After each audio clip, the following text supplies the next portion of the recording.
Iowa City is a unique community. This uniqueness is shaped by the people who contribute their ideas, their time, and their energy to the life of Iowa City and the university.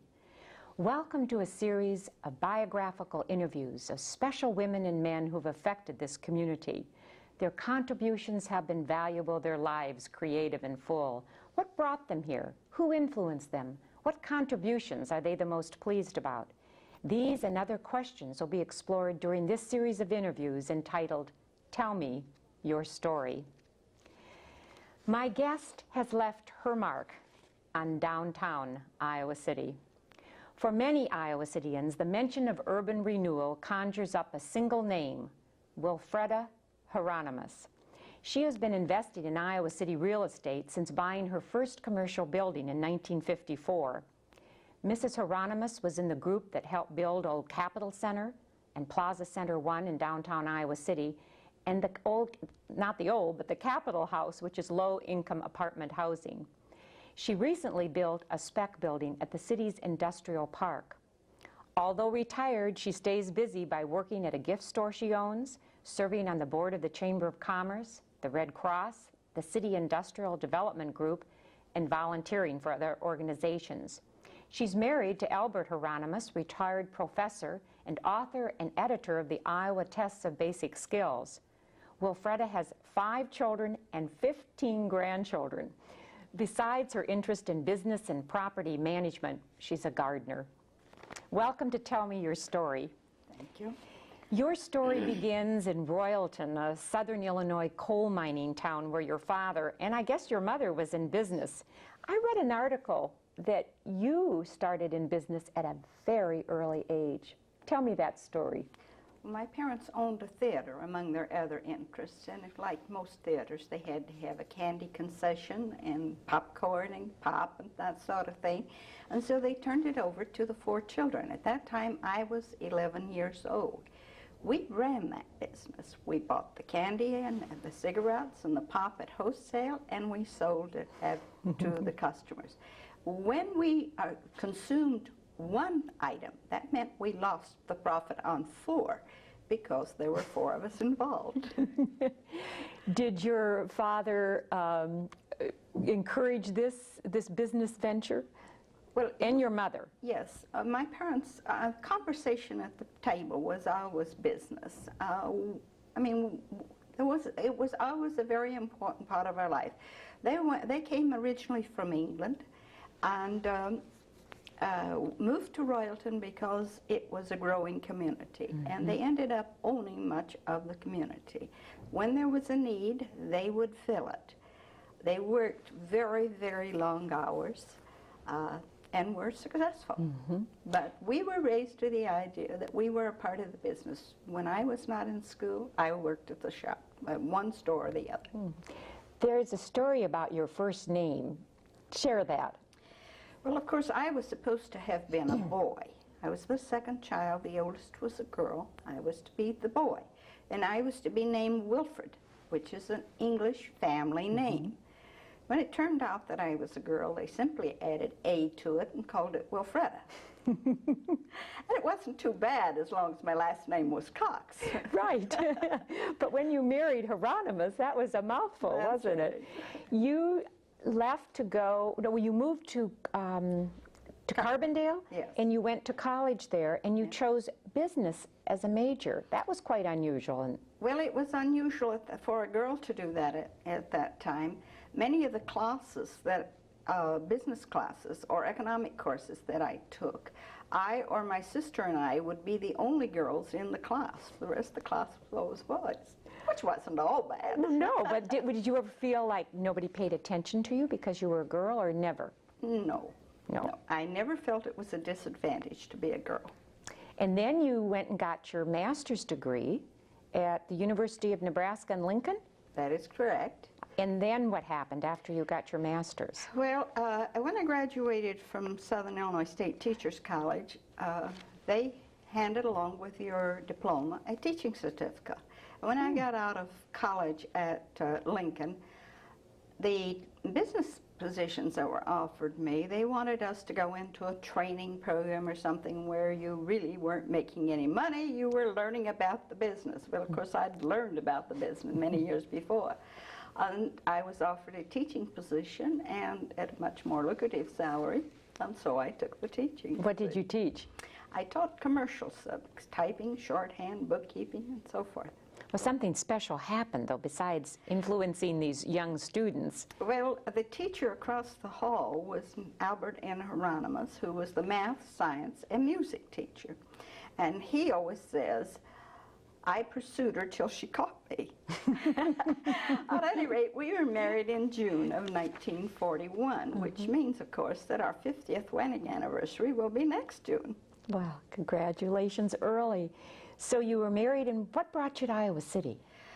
My husband was drafted along with every other available man for World War II, and when he came back from the European theater, we came immediately to Iowa City on the University of Iowa. So it was the University of Iowa that we came for, with the idea that he would get his master's and his doctorate degree, and then we would move on wherever the jobs took us. But instead we stayed. And here you are, 45 years later. You raised 5 children in Iowa City and had a magnificent garden, I heard, that you fed your family with and canned. When did you decide to buy your first piece of real estate? Well, I didn't want an outside job. You know, I had 5 children and lots You of had a children. job. I had a job. But at the same time, I needed something else. And a commercial property was something I knew something about. And it was something that you can run from your home without interruption of family activities. So I bought my first building in '54. What was it? It was a building that I bought in order to get a downtown liquor store. The present owner of the building had the wrong politics, and they would not give him the lease for the liquor store, and yet we needed a downtown liquor store. So I bought the building and gave sworn statements that we were not related in any way whatsoever and secured the lease. And that was the last downtown liquor store we had. They were there for 10 years.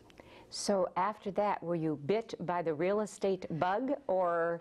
But what happens when you buy real estate is that you buy real estate with the idea that you'll get tax write-offs, it will help your tax situation. But if you're successful at it, pretty soon it's adding to your problems, not subtracting from them. And so you buy another piece that needs renovating and new leases and then that sort of thing. It just sort of grows. And most of the property I have bought is contiguous property. That is, I buy the one that's next to the one I already have. What was it like when you first started buying real estate? What was downtown Iowa City like? Well, in the first place, it was over 100 years old. There had not been but about 2 fires in 100 years. I once told the fire chief that he was one of the problems as far as urban renewal was concerned, because every time they got a fire, the chance to burn some of it down, he put the fire out. But most of the buildings downtown were very old and had had absolutely nothing done to them. I mean, the merchants felt that all they had to do was open the doors and people came in. And so they didn't even bother to modernize the stores. And it was pretty miserable. What was your vision of downtown Iowa City? And tell the story about how you were approached to get involved to help with this urban renewal. Kind of share us the history of it all, would you? Urban renewal had been in the process for something like 16 years. I mean, there'd been lawsuits, there all sorts of things. The first building I bought was bought by the city to build a parking ramp that the lawsuits stopped and so on. But many people did not realize that we were granted the money for urban renewal by the federal government in '69. By spring of '73, the federal government had lost patience with us and were threatening to withdraw all the funds. So Tim Brandt, the mayor, made a public appeal for someone locally to get involved because they couldn't get any outsider involvement. And Dick Summerwell of the Iowa State Bank called me up and said, Frida, I got a job for you to do. Come down and let's talk about it. And that's how I started with Urban Renewal. I had another general partner, attorney Jay Oler, and I couldn't have asked for finer support. We secured the services of Link Programs as our developer out of Chicago, and they stayed with us through all the lawsuits and all the delays. So it was really a fairly happy experience. What were the lawsuits over for people who are new to the community? Well, originally the council, and I think rightly so, had decided they wanted a unified development. If one group would develop the whole downtown, everything would be put in the right place, is the idea. There were people who thought that gave one group too much power, in spite of the fact that we told them we were doing it not to own it, but to build it. But there was a lawsuit brought, and our contract, the city was told that their contract was faulty, their contract with us. So after some delay, they rebid the project with the idea that lots of people would be involved. Our group, Old Capitol Business Center, was granted the right to build the elderly housing because we were the only people who had a subsidization for. We were given the site for the shopping center because we were the only bidders to build the shopping center, and we had already started Plaza Center 1, so we were allowed to complete it. But our developers had laid out the plan of what ought to go where, and even though we didn't develop it all, the city did, when they put out bids for a piece of land, say this is to be a site for a hotel, or this is to be a site for housing, and so on. So it still is pretty unified. It certainly is. So then you got the money and you started building. Then didn't you sell it in the 80s? Yes. You see, to finance these projects, in the first place, you sell limited partnership units, which I did. And that's the way. The Plaza Center 1 was built simply by us raising money, our half, and Hansen Lindmeyer, the architects, putting up the other half. And we sold our half to Hansen Lindmeyer. The elderly housing, we sold limited partnership units in, and had a housing loan, FHA loan. For the shopping center, we took on 32 local limited partners who invested money to the tune of $2.25 million. That was the equity we had to have. And then Link Programs secured for us an $11 million loan to complete it. We've had lots of delays. We had lots of demands put up on us by the city that cost lots of extra money. We hit 24% interest rate cost. And so financing it became a real problem. We then took on extra partners. And when the opportunity arose to sell it to people I considered to be a good person to sell it to, Heitman Industries, we sold it. Heitman, incidentally, it was interested in Iowa because they handle the IPERS funds, and they like to be able to say, we're investing your funds in Iowa. And that was in the early 80s, was that right? Yes, that's correct. Looking back at this whole process, what were some of the biggest rewards for you and maybe some of the biggest frustrations? Well, of course, obviously the rewards is the fact it's there. Right. And it's not going to go away. Long after I'm gone and long after the distractors are gone, it will still be there. It would have been much less expensive and much less of a frustration if I'd had the support of the city council. But we did it anyway. Yes, so that's a wonderful. I read an article about you, many articles about you in the paper, but one thing you were saying in this one article when someone was interviewing you was that our downtown has such three great assets: is the 29,000 university students, the bus system comes into downtown and that our city has grown in concentric circles That's out correct. from the center. So we do have kind of a gem here, don't we? Yes, we do. And had those three conditions not been there, I do not believe we would have survived. But as you know, many other downtown communities did not survive. You've been called the savior of the Iowa City downtown, dynamic and a little controversial, and businessmen have stated, quote, that if it had not been for Wilfreda Hieronymus, the city would still be mired in mud, and it still would be one big parking lot. What's your reaction to those comments? Well, I think that it could have gone the way of many other communities, but it did happen. So, you know, the ifs don't count. Yeah. And didn't you also feel that that young people needed a place to That go? was definitely one of my goals. Iowa City really, although it was a college community, there really were very few opportunities for the young people. And particularly today, many of them need to have some part-time job to supplement the money they get from other sources, loans or the family or what have you. I think a conservative estimate of the number of people who work in the shopping center, for instance, is 750 people, 750 new jobs. A student can be in class and in 10 minutes be at a job. And so it really has been very satisfying for that reason. And of course the shopping opportunities are so much greater. It brings many people to town. It's just good for the community. It certainly is. Let's talk a little bit about your family, because my goodness, 5 children you've raised here, and many of them are living. Tell me about where your children are. Well, we're very fortunate. 3 of them live in town. Sally is the manager of the gifted store, and our son John teaches math out at City High School. Our daughter Peggy is working with a veterinarian. Our oldest daughter Ruth is the wife of an attorney in Davenport and the mother of 8 children, 4 girls, 4 boys. And our son Bill is at present living in London.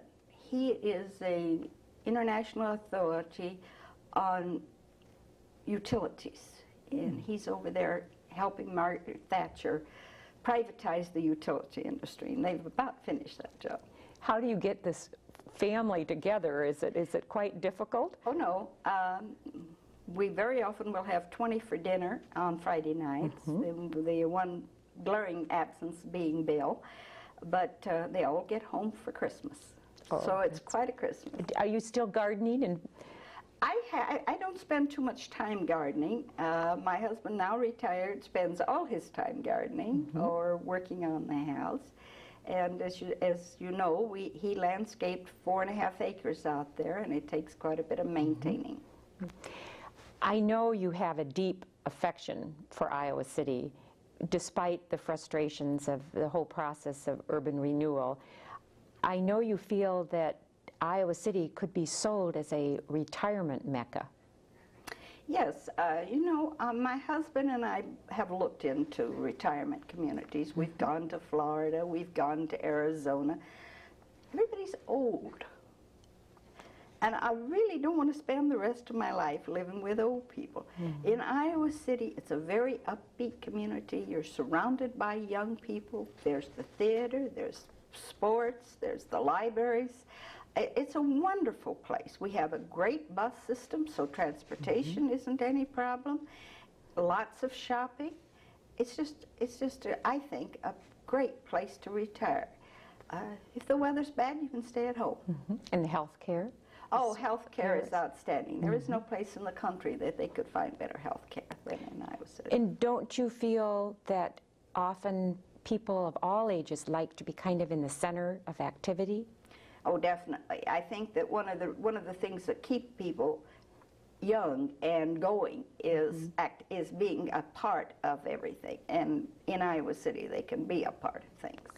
Looking back over your life, of what person or event had a major influence on you? Well, of course, my parents had a great influence because one of the things they always insisted was that we had to do something to justify our being here. Just taking up space wasn't justification. Mm-hmm. I couldn't have had a better husband and supporter than my husband. And of course, I've been very happy with the support I've had from some of the people who worked with me on the project, Jay Oler and the Link people and the Iowa State Bank. But you're really not retired, are you? You know, somebody said you were retired, but you're still buying buildings. Tell me about this building that you built a building out at the industrial park. Well, I'm not very good at being part of a failing outfit. And the industrial park had been sort of in limbo for some years. So they put me on the board.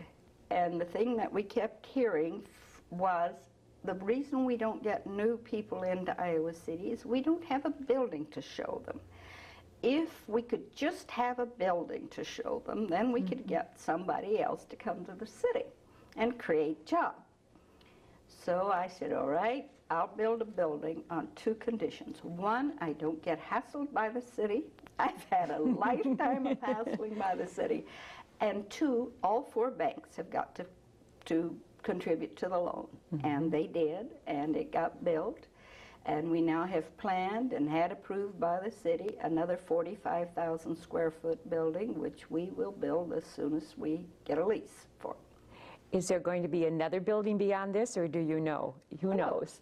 You know, I don't tend to stop. I'm going to live quite a while yet. Yes. You don't stop. Right. Of all the contributions, and you've made so many to Iowa City, and I know people are very thankful for that. Do you have one that you're the most pleased about? Well, I think the thing that will have the most lasting impression on Iowa City has got to be the shopping center because, as you say, it is the heart of the downtown, and it will be there 100 years from now. And one of the things that happened, just as we predicted, was that all the rest of the town had to dress up in order to compete.